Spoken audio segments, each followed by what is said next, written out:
Assalamualaikum warahmatullahi wabarakatuh.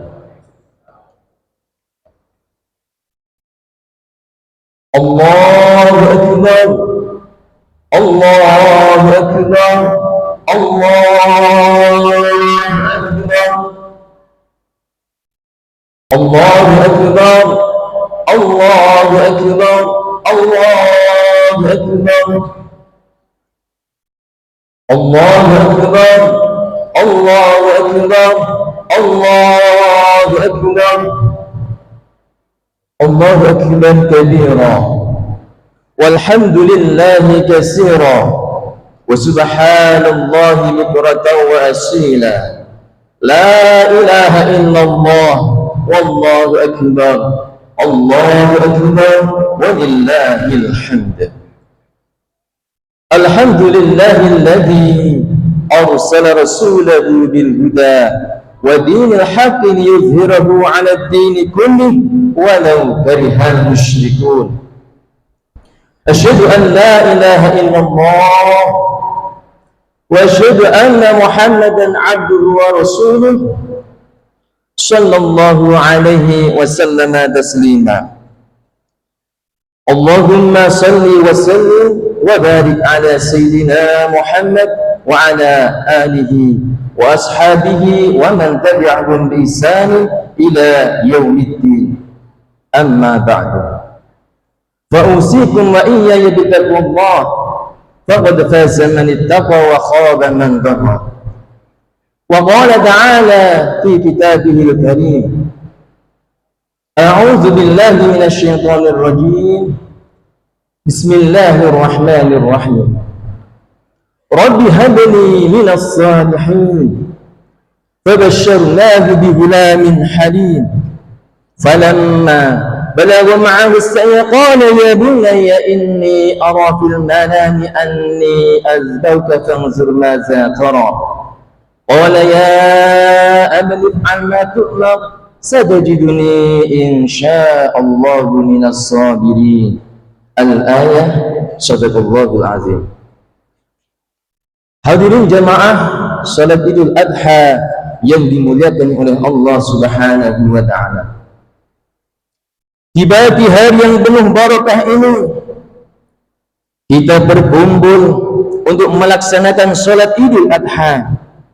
Baru saja kita laksanakan rukuk dan sujud sebagai manifestasi perasaan takwa kita kepada Allah Subhanahu wa ta'ala. Kita agungkan namanya, kita gemakan takbir dan tahmid sebagai pernyataan dan pengakuan atas keagungan Allah Subhanahu wa ta'ala.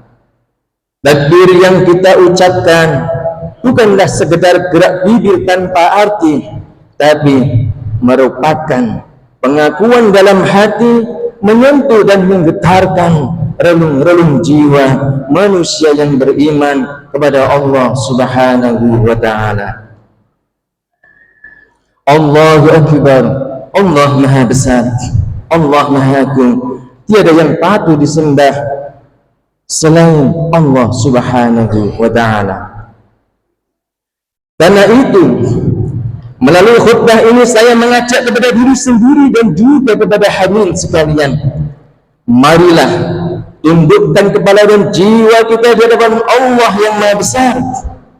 Campakkan jauh-jauh sifat keangkuhan dan kecongkaan yang dapat menjauhkan kita dari rahmat Allah Subhanahu wa ta'ala. Sebab apapun kebesaran yang kita sandang, kita kecil di hadapan Allah Subhanahu wa ta'ala. Betapapun perkasanya kita, masih lemah di hadapan Allah yang Maha Kuat.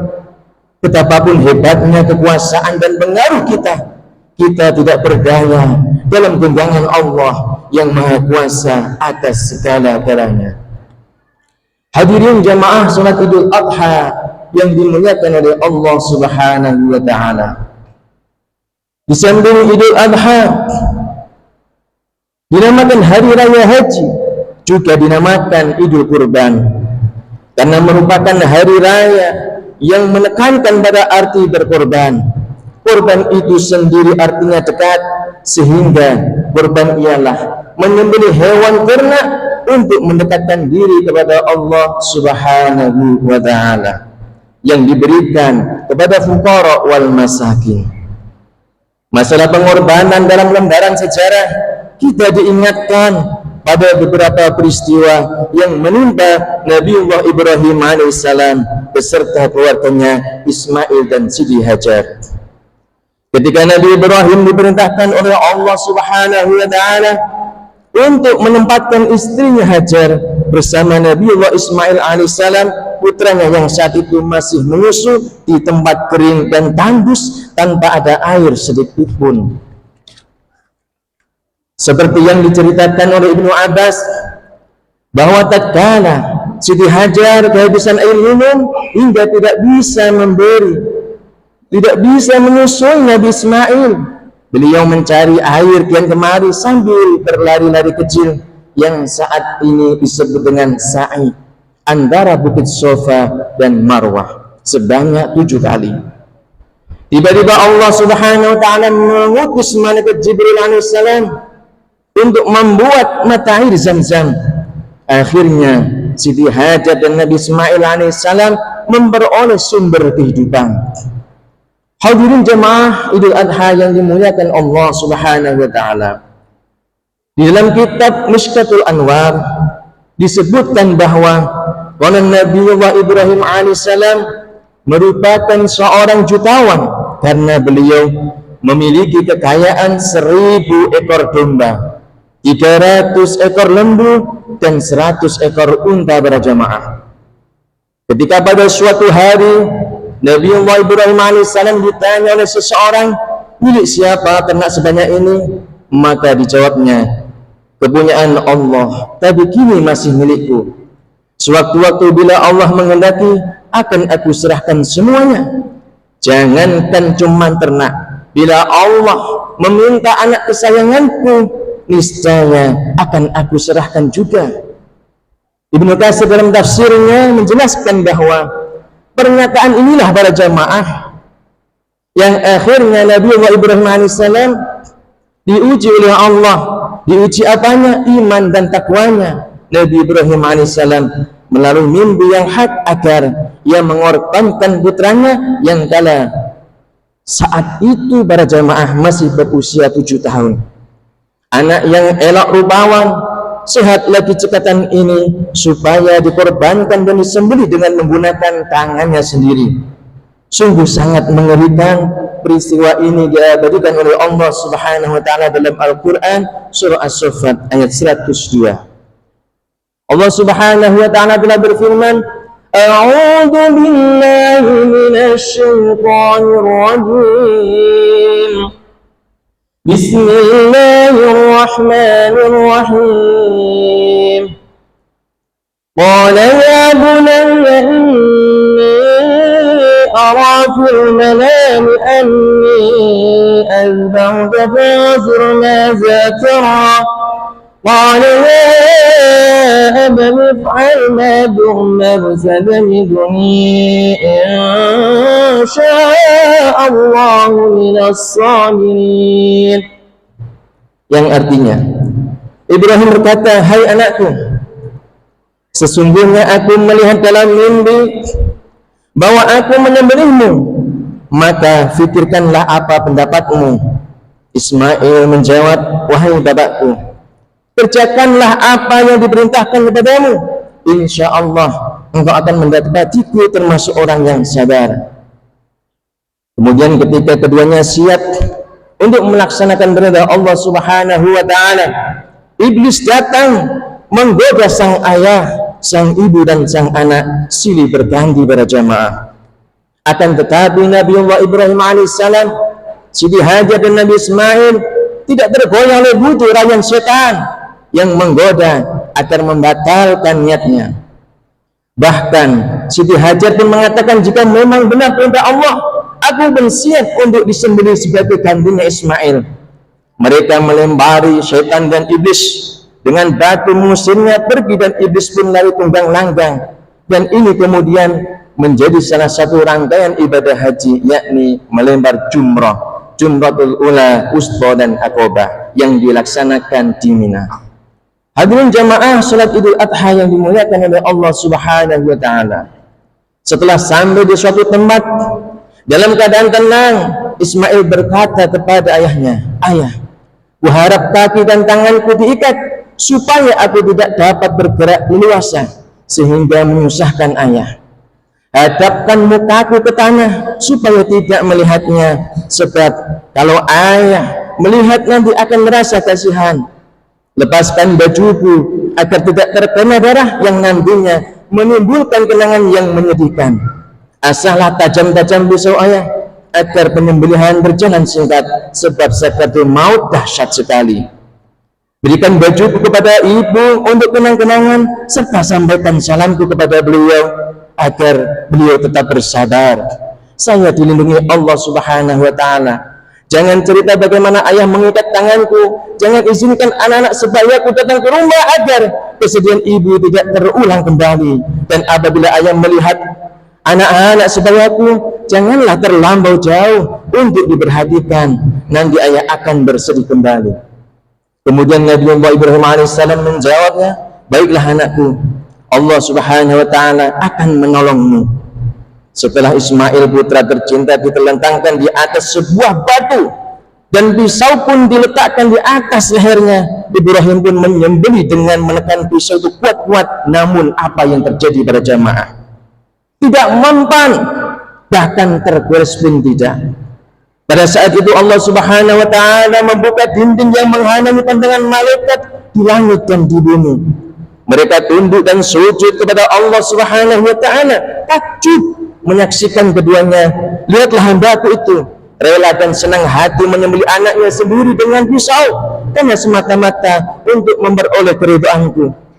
Sementara itu Ismail putra Nabiullah Ibrahim alaihissalam, "Ayah, bukalah ikatan dan kaki dan tanganku agar Allah Subhanahu wa taala tidak melihatku dalam keadaan terpaksa, dan letakkan pisau itu di leherku supaya malaikat menyaksikan putra Khalilullah Ibrahim taat dan patuh kepada Allah Subhanahu wa taala."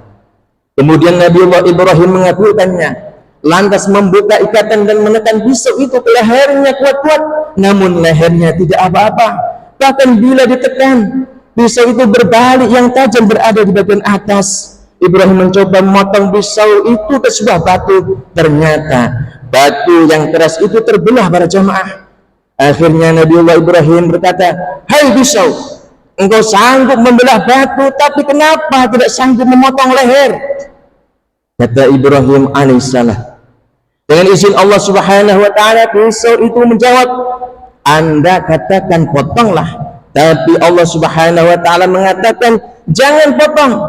Mana mungkin aku memenuhi perintahmu, wahai Ibrahim, jika akibatnya akan durhaka kepada Allah Subhanahu wa taala." Pada saat itu Allah Subhanahu wa taala memerintahkan malaikat Jibril untuk mengambil seekor kibas dari surga sebagai gantinya.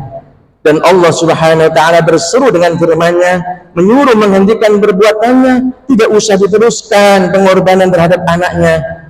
Allah Subhanahu wa taala telah meridhoi ayah dan anak, memasrahkan tawakalnya mereka. Sebagai imbalan keikhlasan mereka, Allah Subhanahu wa taala mencukupkan dengan penyembelihan seekor kambing sebagai korban, sebagaimana diterangkan dalam Al-Qur'an surah As-Saffat ayat 107 sampai 110 yang berbunyi, "A'udzu billahi minasy syaithanir rajim. Wa fadaynahu bidhibhin 'adzim." Dan kami tebus anak itu dengan seekor sembelihan yang besar. Wa barakna 'alaihi fil akhirin. Kami abadikan untuk Ibrahim pujian yang baik di kalangan orang-orang yang datang kemudian. Salamun ala Ibrahim, yaitu kesejahteraan semoga dilimpahkan kepada Nabi Ibrahim alaihissalam. Kadzalika najzil muhsinin. Demikianlah kami memberi balasan pada orang-orang yang berbuat baik. Menyaksikan tragedi penyembelihan tersebut, terkagumlah malaikat Jibril atas ketaatan keduanya, sehingga terlontar dari diri Jibril, Allahu Akbar, Allahu Akbar, Allahu Akbar. Kemudian Nabi Ibrahim menyambutnya, La ilaha illallah, Allahu Akbar. Yang kemudian disambung oleh Ismail, Allahu Akbar, walillahil hamd. Hadirin jamaah Idul Adha yang dimuliakan Allah Subhanahu wa taala. Inilah secara pertamanya korban di hari raya kurban yang kita peringati pada pagi hari ini. Allah Maha Pengasih dan Penyayang. Korban yang diperintahkan tidak usah anak kita, cukup binatang ternak, baik kambing, sapi, kerbau maupun yang lainnya.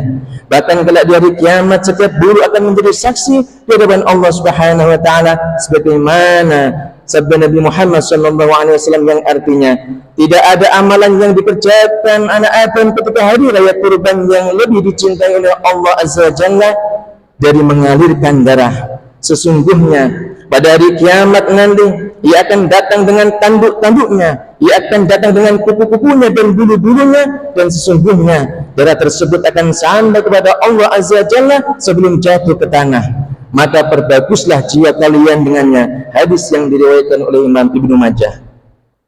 Hadirin jamaah Idul Adha yang dimuliakan oleh Allah Subhanahu wa taala. Hikmah yang dapat diambil dari pelaksanaan salat Idul Adha ini adalah bahwa hakikat manusia adalah sama, yang membedakan hanyalah takwanya. Inna akramakum indallahi atqakum. Dan bagi yang menunaikan ibadah haji pada wukuf di Arafah memberi gambaran bahwa kelak manusia akan dikumpulkan di padang mahsyar untuk dimintai pertanggungjawaban amalnya.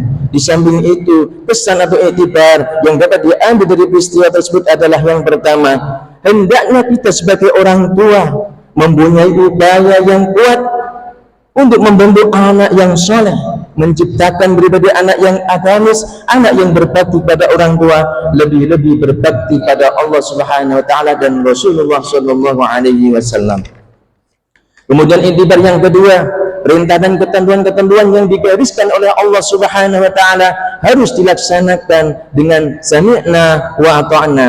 Karena sesungguhnya ketentuan-ketentuan Allah Subhanahu wa taala pastilah manfaatnya kembali kepada diri kita para jamaah. Hadirin jamaah Idul Adha yang dimuliakan oleh Allah Subhanahu wa taala. Iktibar yang ketiga, ketika syaitan yang terus-menerus mengganggu manusia akan membangkang dari ketentuan Allah Subhanahu wa taala. Syaitan senantiasa terus berusaha menyeret manusia kepada kehancuran dan kegelapan. Maka janganlah mengikuti bujuk rayu syaitan. Wala tattabi'u khudwati syaitan innahu lakum aduwwum mubin. Karena sesungguhnya syaitan adalah musuh yang nyata.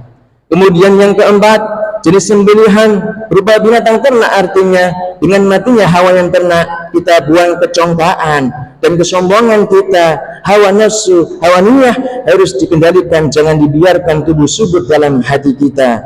Hadirin jamaah Idul Adha yang dimuliakan oleh Allah Subhanahu wa taala, tepatlah apabila perayaan Idul Adha menggunakan menggugah hati kita untuk berkorban bagi negeri kita tercinta yang tidak pernah luput dirundung kesusahan, sebab pengorbanan Nabi Ibrahim alaihissalam yang paling besar dalam sejarah umat manusia. Itulah yang membuat Nabi Ibrahim menjadi seorang nabi dan rasul yang besar dan mempunyai arti besar. Dari sejarah itu maka lahirlah kota Mekah dan Ka'bah sebagai kiblat umat manusia seluruh dunia. Dengan air Zam-Zam yang tidak pernah kering sejak ribuan tahun yang silam, sekalipun tiap harinya dikuras berjuta-juta liter sebagai tonggak jeda seorang wanita yang paling sabar dan tabah sebagai Siti Hajar dan putranya Nabiullah Ismail alaihissalam. Akhirnya dalam kondisi seperti ini kita berharap, berusaha dan berdoa, mudah-mudahan kita semua, para pemimpin-pemimpin kita semua, elit-elit kita semua dalam berjuang tidak hanya mengutamakan kepentingan pribadi dan kelompok, tapi berjuang untuk kepentingan dan kemakmuran masyarakat, bangsa dan negara. Kendati pun perjuangan itu tidaklah mudah, memerlukan pengorbanan yang besar. Hanya orang-orang yang bertakwalah yang sanggup melaksanakan perjuangan dan pengorbanan ini dengan sebaik-baiknya. Mudah-mudahan perayaan Idul Adha kali ini mampu menggugah kita untuk terus bersemangat, rela berkorban demi kepentingan agama, bangsa dan negara. Amin amin ya rabbal alamin. A'udzu billahi minasyaitonir rajim. بسم الله الرحمن الرحيم إنا أعطيناك الكوثر فصل لربك وانحر إن شانئك هو الأبتر. بارك الله لي ولكم بالقرآن العظيم ونفعني وإياكم بما فيه إنه هو البر الرحيم. اللهم صل على سيدنا وحبيبنا وشفيعنا ونبينا ومولانا محمد واجعلنا من خيار أمتي ومن أهل شفاعتي برحمتك يا أرحم الراحمين.